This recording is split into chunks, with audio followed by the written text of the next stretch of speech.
नए संकल्प लें फिर से, नए नारे गढ़ें फिर से, उठो संग्रामियों जागो, उठो संग्रामियों जागो। नई शुरुआत करने का समय फिर आ रहा है, कि जीवन को चटक गुलजार करने का समय फिर आ रहा है। चलो अब एक नए अभियान के पदचाप गूंजे, चलो अब एक नए अभियान के पदचाप गूंजे। मौत की सुनसान सोनी वादियों में फिर कि नूतन सर्जना के राग भर दें, शोक गीतों भरी इन घाटियों में फिर दरकती हिमशिलाएं, दरकती हिमशिलाएं। सर्दियों के बाद हरदम ही वसंत आता रहा है, यह प्रकृति की गति रही है। अंधेरे गर्भ में ही रोशनी पलती रही है, अंधेरे गर्भ में ही रोशनी पलती रही है। पराजय झेलने पर भी शिविर में न्याय की हरदम मशालें जीत की जलती रही है। पराजय आज का सच है, पराजय आज का सच है। समर तो शेष है फिर भी, उठो ओ सर्जकों, नव जागरण के सूत्र रचने का समय फिर आ रहा है, कि जीवन को चटक गुलजार करने का समय फिर आ रहा है। नए संकल्प लें फिर से, नए नारे गढ़ें फिर से, उठो संग्रामियों जागो, उठो संग्रामियों जागो। नई शुरुआत करने का समय फिर आ रहा है, कि जीवन को चटक गुलजार करने का समय फिर आ रहा है, फिर आ रहा है, फिर आ रहा है। ओम शांति। झरो झरो झरो, जंगम जग प्रांगण में, जीवन संघर्षम में, नवयुग परिवर्तन में, मन के पीले पत्तों झरो झरो झरो। वो जो पुराना है, वो जो अतीत हो गया है, वो जो सूख गया है, वो जो व्यर्थ है। झरो जंगम जग प्रांगण में, जीवन संघर्षम में, नवयुग परिवर्तन में, मन के पीले पत्तों झरो झरो झरो। सन सन शिशिर समीरन, देता क्रांति निमंत्रण। यह जीवन विस्मृति क्षण, जीर्ण जगत के पत्तों टरो टरो टरो। सन सन शिशिर समीरन, सन सन शिशिर शीत, अत्यंत ठंडा। समीरन हवा, हे ठंडी हवा, देता क्रांति निमंत्रण। यह जीवन विस्मृति क्षण, जीर्ण जगत के पत्तों टरो टरो टरो। टाल दो इस क्षण को, इस विस्मृति के क्षण को। कंप कर, उड़कर, गिरकर, दबकर, पिसकर, चरमर, मिट्टी में मिल निर्भर, अमर बीज के पत्तों मरो मरो मरो। तुम पतझर, तुम मधुजय, पीले दल नव किस लय। तुम्ही सृजन वर्धन लय आवागमनी पत्तो सरो सरो सरो। जाने से लगता भय, जग में रहता सुख में। फिर आओगे निश्चित, निज चिरत्व से पतो पत्तो। डरो डरो डरो। जन्म मरण से होकर, जन्म मरण को खोकर, स्वप्नों में जग सोकर। मधु पतझर के पत्तों तरो तरो तरो। सुमित्रानंदन पंत की ये कहानी, ये पत्तों की कहानी है। कवि पत्तों की तुलना जीवन से कर रहा है। ये क्षण है क्रांति का, ये क्षण है नवीनता का। जो कुछ पुराना है, जो कुछ व्यर्थ है, जो कुछ बीत चुका है, जो अतीत है, अब उससे बाहर निकलो। पतझड़ का मौसम है, गिर जाने दो सब कुछ जो व्यर्थ है और नई शुरुआत करो। चलो अब एक नए अभियान के पदचाप गूंजे। मौत की सुनसान सूनी वादियों में फिर के नूतन सर्जना के राग भर दे। मौत शोक गीतों भरी इन घाटियों में फिर धड़कती हिमशिलाएं। सर्दियों के बाद हरदम ही वसंत आता रहा है। यह प्रकृति की गति रही है, अंधेरे गर्भ में ही रोशनी पलती रही। तो जीवन में कितना भी अंधेरा हो, रोशनी आएगी। ये प्रकृति की गति है, सब कुछ बदल रहा है। इसके लिए जहां हो वहीं से अब नई शुरुआत करनी है। उठो संग्रामियों जागो, उठो सर्जको जागो। इनकलाबों के नए संस्करण गढ़ने का समय फिर आ गया है। नई क्रांति करनी। तो क्रांति की ये कहानी कहाँ पहुंची है? 39 में हम हैं। कल हमने प्रश्न देखे, वो किसी जिज्ञासु के प्रश्न नहीं थे, वो क्रॉस एग्जामिनेशन था। Cross examination by lawyer mister Balchand. 59 प्रश्न है टोटल, जिसकी चर्चा कल हुई थी। तो यज्ञ कहाँ पहुंचा है अभी? कराची। कराची में कुछ बंगले लिए हुए हैं, वहां रह रहे हैं। कोर्ट से ऑर्डर आया है, ओम राधा गई, 5 कन्याएं वापस कराची आ गए। कराची की ये जो घर है, कहते हैं यहां पर 8-10 गायों को भी रखा था, 8 to 10। आज हम एक नए अध्याय को देखेंगे। एक तूफान। हैदराबाद से यहाँ किस लिए आए थे? ताकि तूफान शांत हो जाए, पर तूफान ऐसे है कि शांत होने का नाम ही नहीं ले रहे। एक के बाद एक पीछे ही पड़े हुए। संकल्प ही कर लिया है तूफानों ने। नया तूफान, तो एक नया तूफान आज, और 2-3 तूफान और बाकी है, उसके बाद शांति होगी। फिर 10 साल के लिए 10 साल की तपस्या। तब तक तूफान अभी 2-3 तूफान और बाकी है, 2 या 3, जो कल परसों में चर्चा होगी। तो आज एक नए तूफान की चर्चा करेंगे। तो हम थे 1939 में। एक डेट हमने देखी थी 18 जनवरी 1939, जब हर और गंगे इनकी माताओं ने कोर्ट में केस फाइल कर दी थी। तो वो एक डेट हमारे पास है जनवरी की। अब उसके बाद की जो डेट है वो है मार्च। बीच में क्या हो रहा था? बीच में तपस्या जारी थी, बीच में वही दिनचर्या जारी थी, वही अमृत वेला। अमृत वेला नाम कब आया पता नहीं, परंतु यज्ञ के इतिहास का जो इनिशियल पार्ट है, फाउंडिंग पीरियड, इस सब में सिख लिटरेचर का ही प्रभाव है। सब जगह अमृत वेला शब्द सिख लिटरेचर में प्रयोग किया गया है।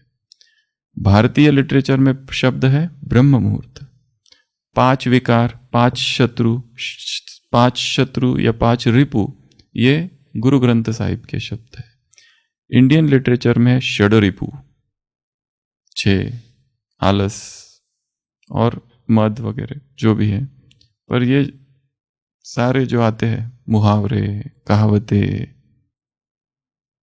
माँ चमकता जब सितारा, सदगुरु, ये सारे जो शब्द है सिख लिटरेचर के शब्द है। अर्ली हिस्ट्री में सिख लिटरेचर का प्रभाव बहुत है और दादा लेखराज, ओम बाबा भी ये सब पढ़ते थे। तो आज हम एक नई घटना की चर्चा करेंगे जिसका संबंध अभी वर्तमान में भी है कहीं ना कहीं। तो ये कहानी है 7 मार्च की, अनदर स्टॉर्म। जिस समय बाबा का जन्म हुआ उसके ही इर्द गिर्द आसपास एक दूसरे महापुरुष का भी वहीं जन्म हुआ है, टी.एल. वासवानी। बहुत बड़े बड़े काम किए हैं इन्होंने सिंध की उन्नति के लिए, बहुत सारे महान काम किए और बहुत विद्वान, अत्यंत विद्वान, और सबसे बड़ी बात ब्रह्मचारी, विदेश से भी पढ़ाई की। इनकी माँ चाहती थी कि ये पढ़ाई करे और पढ़ाई करे, ज़्यादा पढ़ाई करे और शादी करे, पर उन्होंने कहा कि मैं शादी नहीं करूँगा। मैट्रिक किया, बीए किया बॉम्बे यूनिवर्सिटी। जैसे पहले का सिंध जो है किससे जुड़ा हुआ था, बॉम्बे के अंडर था, और 36 के आसपास बॉम्बे से वो अलग हो गया। वही समय जबकि साक्षात्कार होने चालू हुए दादा लेखराज को। वो भी एक कारण था कि यहाँ का जो बिजनेस है अब समेट लो। सृष्टि चक्र बड़ा ही एक्यूरेट घूमता है, सारी घटनाएं एक साथ होती है।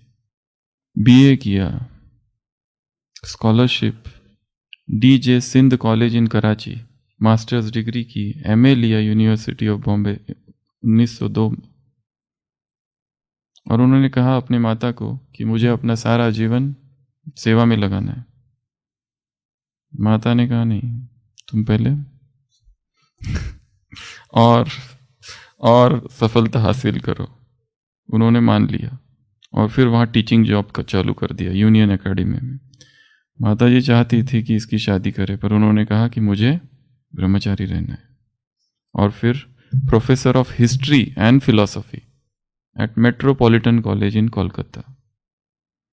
ऐसी बहुत सारी हिस्ट्री है इनकी, मतलब सभी जगह से। इन पर एक मूवी भी है इनके बचपन की, जब वो थावर, छोटा बालक है, थावर उनका नाम था, थावरदास टी। बचपन से एक चीज़ इनको कभी भी पसंद नहीं आई, वो नॉनवेज फूड। देवी की पूजा करते थे, इसको लेके जाया करते थे, प्रसाद देते थे, वो कहते मैं नहीं लूंगा, क्योंकि देवी कैसे प्रसन्न होगी। इसलिए इनका जो बर्थडे है 25 नवंबर, आज दिन तक ये सेलिब्रेट होता है कैसे, meatless day, international meatless day, vegetarian food, ये मेन है। अभी जैसे बाबा 1950 में सारे सिंधी जो थे वो भारत में आ गए, ये भी इनको, किसी की भी सिंधी की इच्छा नहीं थी अपनी मातृभूमि को छोड़ने की, पर आना पड़ा सबको। ये भी 1948 में वहां से पूना आ गए। तो अभी पूना में बहुत बड़ा इनका मिशन है, साधु वासवानी मिशन। और ये जो थे टी.एल. वासवानी, अभी उनकी जगह जो चलाते थे वो जे.पी. वासवानी जी, उनको दादा वासवानी कहते हैं। दादी जान की उनसे बहुत मिली है कई बार। अभी उन्होंने भी शरीर छोड़ दिया है 2018 में। तो ये जो व्यक्ति था साधु वासवानी जी, इनका एक ही उद्देश्य था कि स्त्रियां जो है उनको उठाना है। उनकी जो हालत है सिंध में बहुत खराब है। इस लक्ष्य से उन्होंने एक सत्संग की वहां शुरुआत की, उसका नाम था सखी सत्संग। सखी सत्संग। और इस सत्संग में बहुत सारी स्त्रियां आती थी, सत्संग करती थी। उसी बीच में उन्होंने सखी स्टोर चालू किया, जहाँ की वो जो स्त्रियां थी वहाँ कुछ सामान वो बनाती थी, और जो वहाँ की महिलाएं थे उनके लिए बनाती थी। Women store, international women's day. कहते हैं 1910 में इन्होंने रिप्रेजेंट किया था इंडिया को, जो कांग्रेस की मीटिंग थी वहाँ। तो उस समय 3 ऐसे पर्सनैलिटीज थे भारत के जिनका बहुत नाम था। जो कि इंडिपेंडेंस से जुड़े हुए थे। पहला महात्मा गांधी, दूसरा रविंद्रनाथ टैगोर एंड तीसरा साधु वासवानी।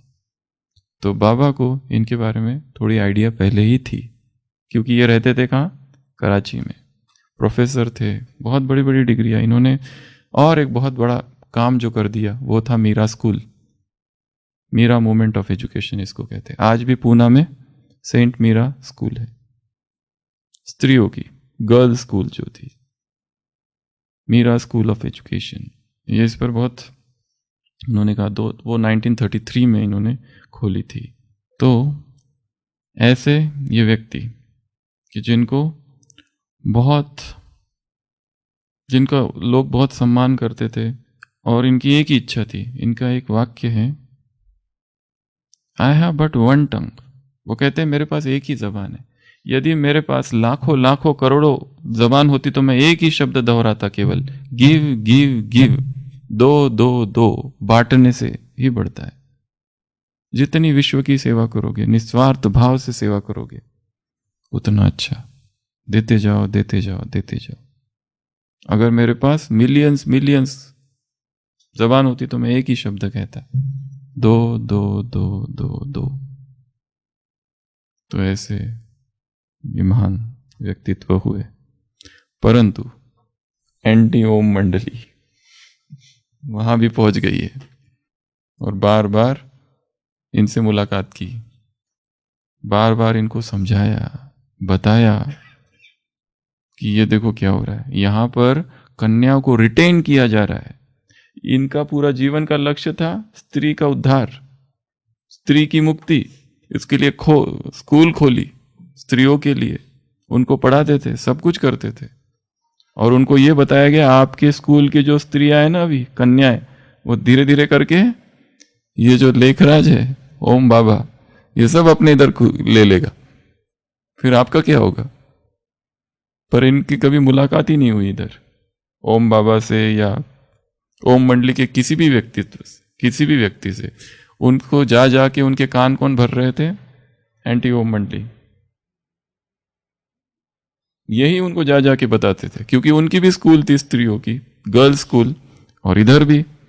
तो और उनको बताया गया वहां जबरदस्ती उनको रिटेन किया जाता है, डिटेन करते हैं, वहां पे पकड़ के रखते हैं, उनके साथ उनको हिप्नोटाइज करते हैं, बहुत कुछ उनको भड़काया गया, समझाया गया।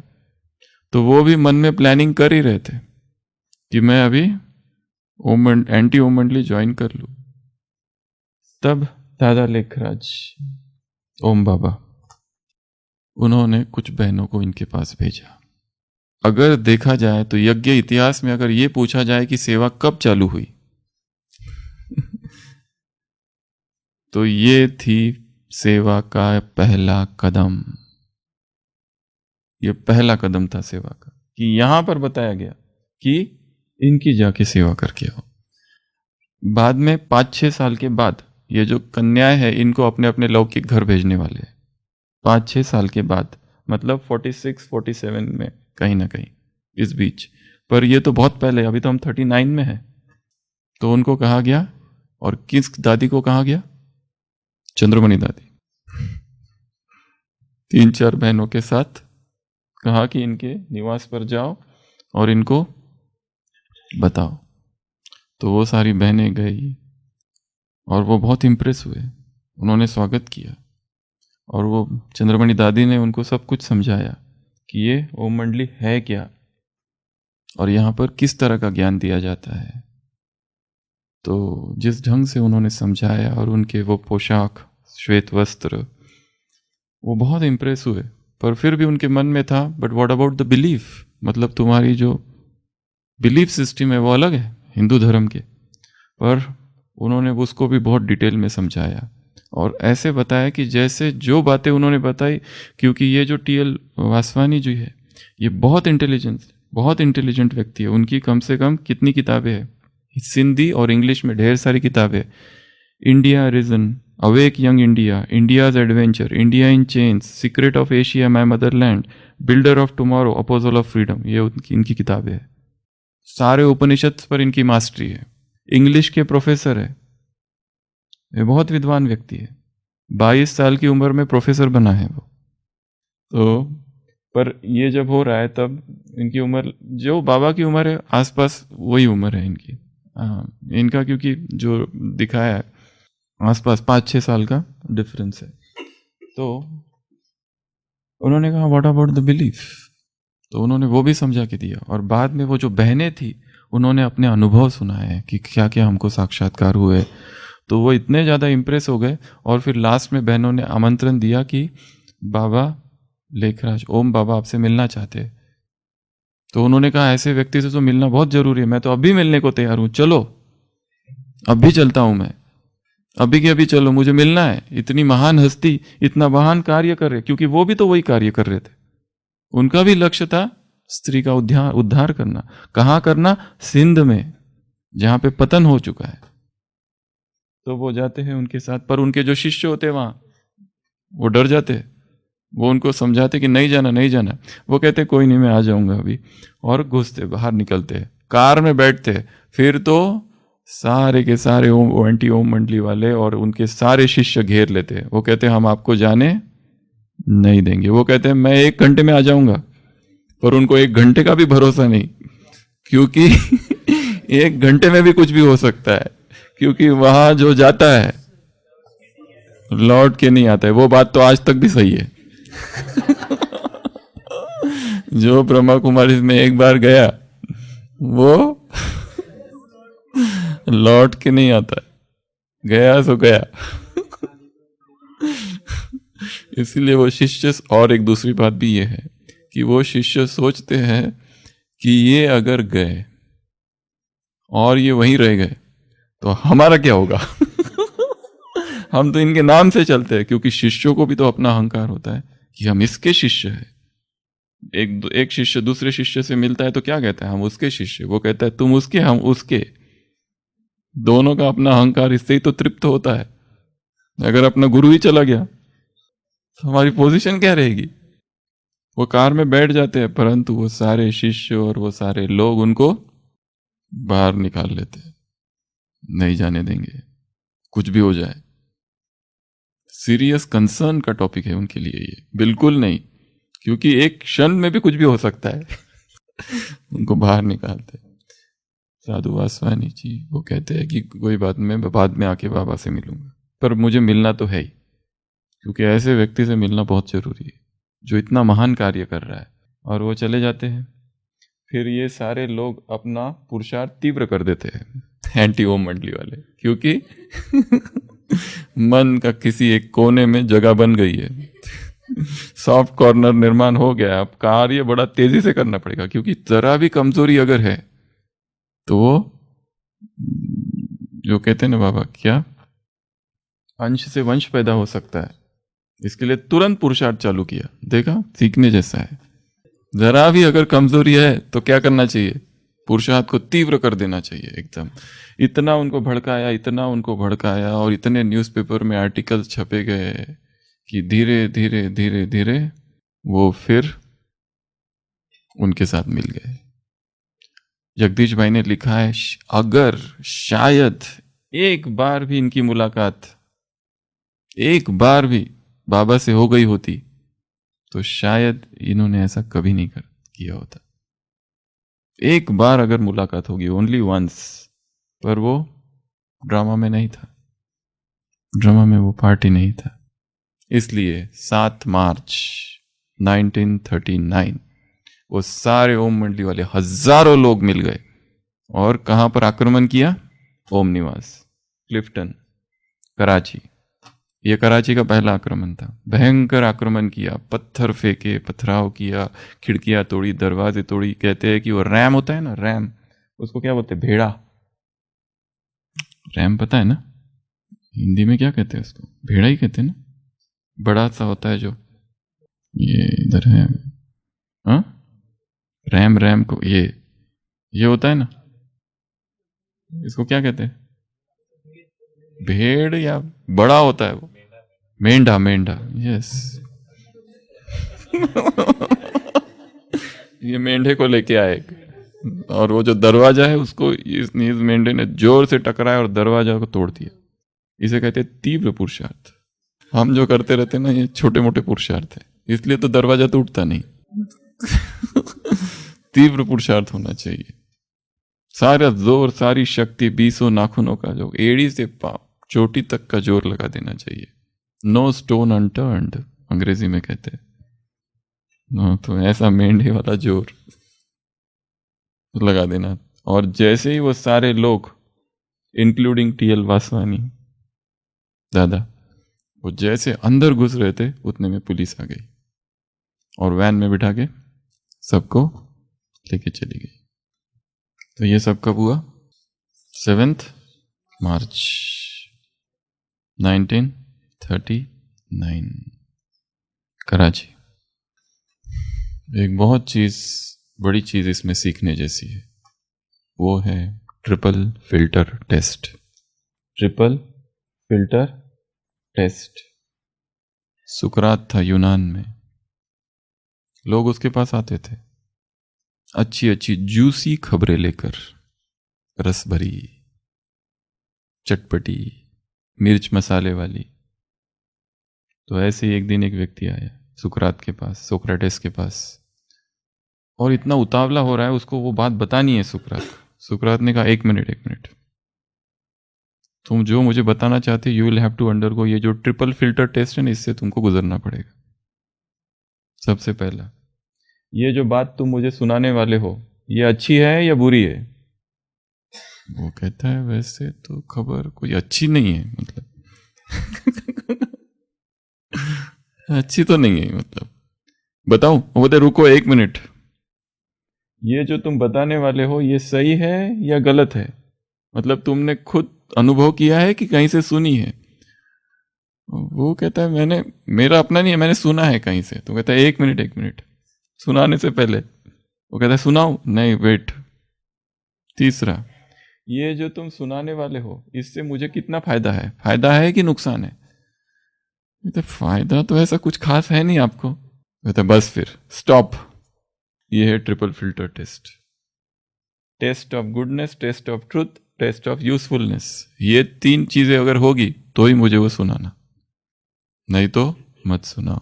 इसको कहते हैं ट्रिपल। इस 3 फिल्टर में से निकालना है, नहीं तो व्यर्थ चिंतन और परचिंतन और परदर्शन करने वाले और सुनाने वाले बहुत सारे बैठे हुए, तुरंत आके कान भरेंगे।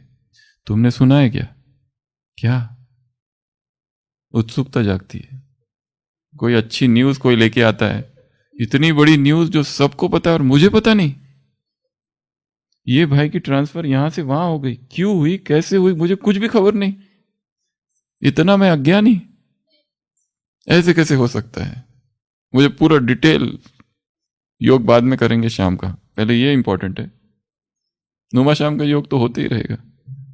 चलो थोड़ा घूम के आते हैं नक्की पर, थोड़ी बातें भी हो जाएगी। क्या वो अच्छी बात है बुरी बात है? किसी और के बारे में कोई आकर बुरा सुनाता है, गलत सुनाता है। दादी जानकी कहती है मैंने यज्ञ के शुरुआत में 2 लोगों से दोस्ती की थी, एक थी किकनी बहन और एक थी आनंदी बहन। आनंदी बहन, आनंदी माता, वो एक ऐसी व्यक्ति की जिसने सभी यज्ञवत्सों को हिंदी सिखाई। हिंदी नहीं आती थी ये लोगों को। आनंदी माँ इज द हिंदी टीचर। दादी जानकी कहती है कि मैं, ये जो किकनी बहन थी, उसको केवल ज्ञान योग में रस था, इंटरेस्ट था। क्योंकि मेरे बचपन से, जब से मैं आई तब से मैंने पहले ही लेट हो गई मैं तो।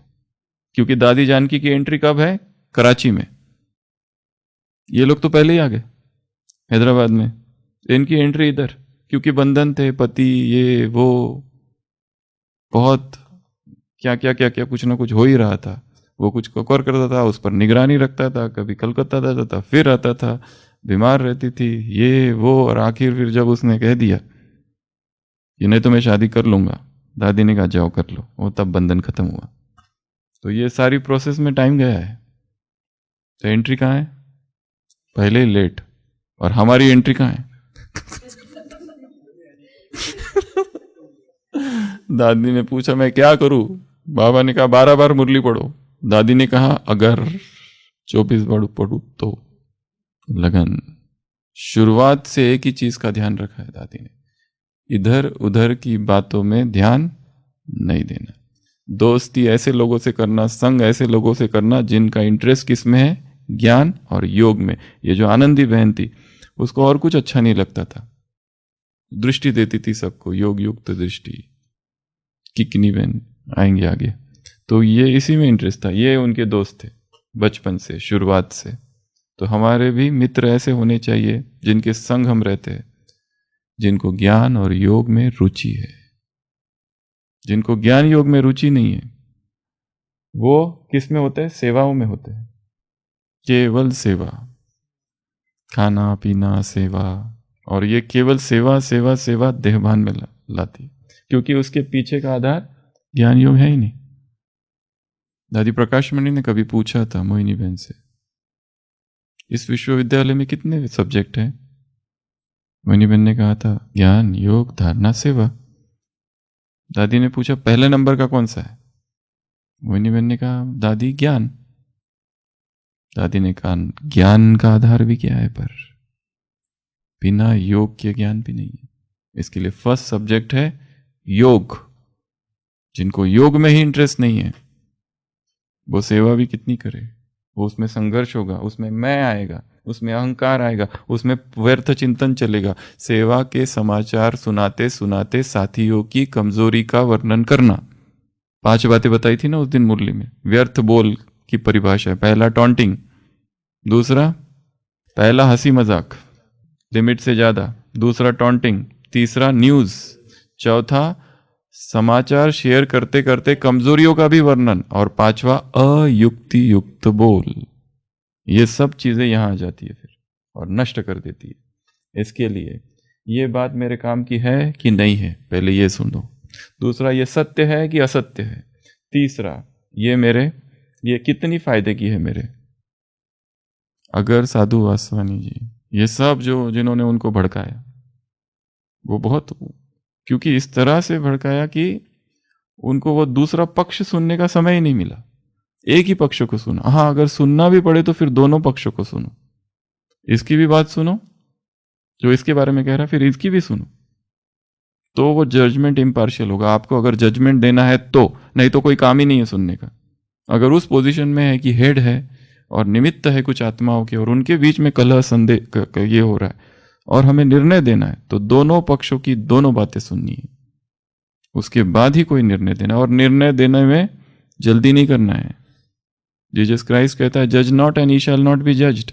जज नहीं करो दूसरों को, वेट, डिले कर दो जजमेंट को, उसके बाद ही। तो क्या सीखेंगे इससे? Triple filter test. कुछ भी बातें हमको बताई जाए, अंदर ही अंदर सोचना, ये मेरे काम की है, सत्य है असत्य है। ये इसको ही तो पता नहीं है सत्य है कि इसने कहीं से सुनी है, इसने उससे सुनी, उसने उससे सुनी, उसने उससे सुनी, कहां से कहां तक बात आ गई है। इसके लिए बाबा मुरलियों में क्या कहते हैं, परचिंतन पतन की जड़ है। 21 जनवरी 1969 फर्स्ट अव्यक्त मुरली। बाप दादा और यज्ञ, और कोई शब्द नहीं, बस ये दो ही है, और कुछ सुनो ही नहीं, और सेवा, बस यही सब कुछ है। तो आज सारे दिन भर का पुरुषार्थ triple TFT triple filter test, कुछ भी इधर उधर का सुनना नहीं। इंग्लिश ट्रांसलेशन है किताब का, आदिदेव। इस चैप्टर को नाम दिया गया है अ साधुस पुअर जजमेंट। अ साधुस पुअर जजमेंट। पर वो भी क्या करे, क्योंकि माहौल ही ऐसा था, पूरा सिंध उनके खिलाफ बोल रहा था और एविडेंसेस ऐसे थे, वैसा दिख रहा था। पर फिर भी उनके मन में था कि उन बहनों के प्रेजेंस में मैंने जो एक दिव्यता का अनुभव किया वो बहुत बड़ी अनुभूति थी, इसीलिए तो तुरंत जाने को तैयार हो गए थे। पर बाद में वो खो गया, ओवर पावर हो गया इमोशंस। और फिर यही साधु वासवानी जी 1948 में कहाँ आ गए, पूना में आ गए। यहाँ पर भी बहुत बड़े बड़े काम किए और 66 में इन्होंने शरीर छोड़ा। और इनके बाद इनकी गद्दी पर जो बैठे वो थे JP वासवानी जी। जो कि अत्यंत विनम्र। ये दादी जानकी के साथ उनका फोटो है। दादी जानकी इनसे कई बार मिली है। सबसे पहले तो कनाडा में जब इनका फ्रैक्चर हो गया था, इलाज के लिए वहाँ गए थे। दादी जानकी कहती अरे ओ माय कॉमरेड, ये क्योंकि दादी को इनके लिए बड़ा सम्मान था, वासवानी जी के लिए, साधु वासवानी जी के लिए, उस समय भी। तो ये एक बहुत बड़ी चीज़ है कि चाहे कोई कैसा भी हो, अतीत में अभी हमारे सभी मित्र हैं। एक तो वहाँ मिली 2010 में, फिर 2011 में पूना में मिली, उनसे हाथ मिलाया बहुत। और ये जो व्यक्ति थे जेपी दादा वासवानी इनको कहते हैं, इनका तो इतनी महिमा है। इनकी बस एक ही विशेषता है, विनम्रता, निरंकारी भाव, कोई अहंकारी नहीं। जिसके लिए इनके ये जो मिलन हुआ इन दोनों का, और इनके जो लोगों ने इनके विषय में लिखा कि संसार की सर्वोत्तम दो महान आत्माएं एक साथ मिल रही है, परमात्मा के दो प्रेमी मिल रहे हैं। और वो दादी उस सभा में एक चीज कहती है, एक है, जोर से वहां पर दादी का जो उनकी सभा में जो भाषण हुआ वासवानी जी के, वहां पे दादी ने कहा, पूरी गैदरिंग जो भक्तों की थी वहां पे, एक ही है, एक को याद करना है। तो इनके बहुत सारे सिंधी में भी प्रवचन है, बहुत सारी बुक लिखी गई है। ये भी जेपी वासवानी, इन्होंने भी अभी शरीर छोड़ दिया। और माउंट में भी ऐसे ही इन जैसे ही एक महान व्यक्ति, जिनको नक्की पे कई बार आप लोगों ने घूमते हुए देखा होगा, श्याम दादा हॉस्पिटल में भी कई बार एडमिट थे, उनके भी प्रवचन होते रहते हैं। तो ये सब लोग उधर के हैं, सिंध के, जिन्होंने भगवान के मार्ग पर ये लोग आगे बढ़ते रहे, किताबें लिखी, भक्ति मार्ग है। जरूरी नहीं है कि वो इस ज्ञान को समझ ले, क्योंकि यहाँ तक पहुँचना तो बहुत बड़ी बात है। उन्होंने सब कहा है कि कैसे भगवान तक पहुँचना है तो क्या, और उनके आचरण में बहुत दिखता है। शिवानी बहन भी मिले हैं इनसे, जेपी वासवानी जी से, और उन्होंने अपना अनुभव भी शेयर किया है कि कितना उनके प्रेजेंस में, जैसे उनके डिवाइन वाइब्रेशंस इतने पावरफुल थे जेपी वासवानी जी के। तो संसार में महान आत्माएं सब जगह है और हमें सबका सम्मान करना है, पर यह ट्रिपल फिल्टर टेस्ट को नहीं भूलना। तो यज्ञ इतिहास में यह भी एक चैप्टर रहा है 7 मार्च का। और फिर बाद में इन सब ने मिलकर, फिर पुलिस आई और इन सबको लेके चली गई जो कहा, और फिर ये लोग शांत तो बैठने वाले थे नहीं, इन सब ने फिर मंत्रिमंडल को हिलाया, मंत्रिमंडल तक पहुंचे जो कल हमने बताया था। और फिर एक नया अध्याय जिसकी चर्चा कल करेंगे, उन्होंने एक ट्रिब्यूनल बनाया जिसमें क्रिमिनल एक्ट के द्वारा ओम मंडली को आउटलॉ कर दिया, बैन कर दिया पूरा।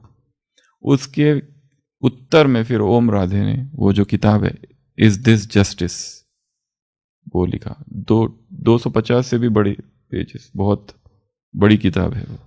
उसके रिप्लाई में भी उन लोगों ने एक दूसरी किताब भी लिखी है, इन reply two is this justice. तो ये सब लीगल, वो बहुत हाई फाई बुक है, लीगल सारा उसमें है, बहुत सारी चीज़ें कि कैसे अन्याय, कैसे इसकी चर्चा हम कल करेंगे ट्रिब्यूनल की, और कैसे बैन कर दिया। और फिर बैन करने के बावजूद भी, फाइनल तो बैन कर दिया के बावजूद भी संस्था काम करना चालू थी। पर फिर बाद में विश्व युद्ध हो गया, ये चल रहा वो चल रहा, किसी ने ध्यान नहीं दिया, और फिर एक अंतिम प्रयास किया गया।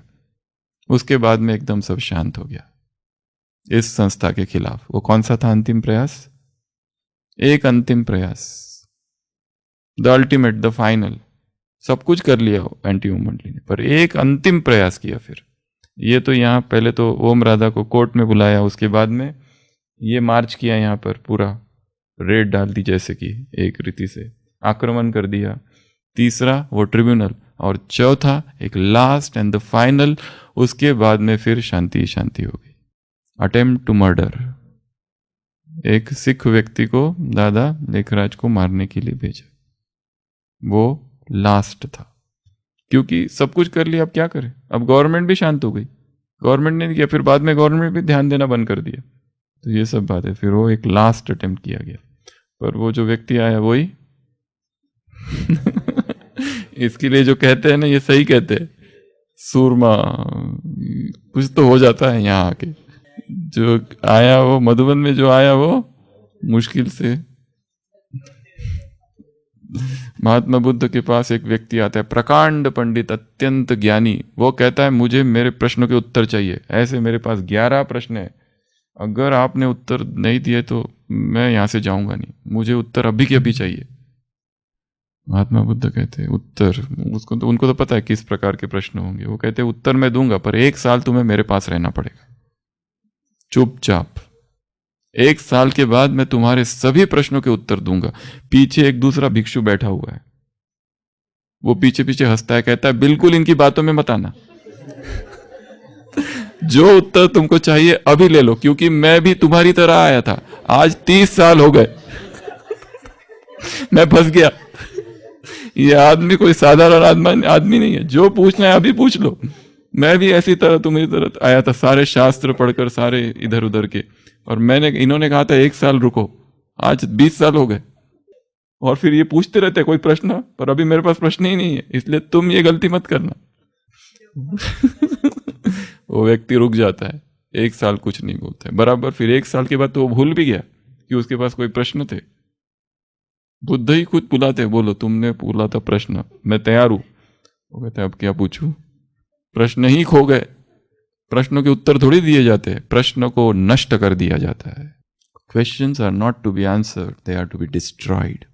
इसके लिए ब्राह्मणों के मन में जितने प्रश्न हैं ना, किसी का कोई उत्तर नहीं है। प्रश्न ही खत्म हो जाए ये मार्ग है, प्रश्न ही नष्ट हो जाए ये मार्ग, ये है मार्ग।